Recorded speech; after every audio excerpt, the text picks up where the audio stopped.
na makilala natin yung mahal natin sa buhay, pero hindi lahat. Kasi baka meron kang mahal sa buhay, mapupunta sa impyerno, makakalimutan mo na yon. Kasi pagka yun maaalala mo pa, nasa langit ka na, nasa langit ka, yun namang asawa mo, naglalangoy sa impyerno, mahal mo yung asawa mo, hindi ka rin maligaya. Di ba ganon? Kaya ang gagawin ng Diyos, ipapalimot na sa iyo yung mga bagay na yon.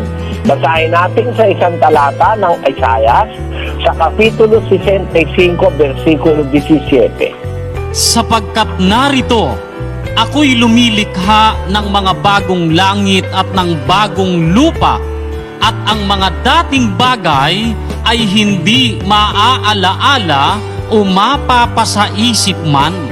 Ayun, pag nasa bagong langit at nasa bagong lupa, yung dating bagay, di na natin maaalala yon. Kasi pag naalala mo pa yon, sasama pa loob mo, ligayang walang hanggan yung pangako ng Diyos sa buhay na walang hanggan. Kaya kung yung nanay mo naging dapat sa Diyos, nakikilala mo siya, maligaya ka. Pero kung yung tatay mo hindi, makakalimutan mo na yon, papalitan na ng Diyos ang isip natin. Siguro naniniwala ka, mayroong mga tao may sakit na amnesia, no? Nakalimutan nila yung kanilang mga dating alam. Meron pa nga isang bagong sakit, yung Alzheimer's disease. Pati nga sarili niya, nakakalimutan niya O kaya magagawa ng Diyos yun. Sa bagong langit at bagong lupa, pag naging dapat ka, yung mga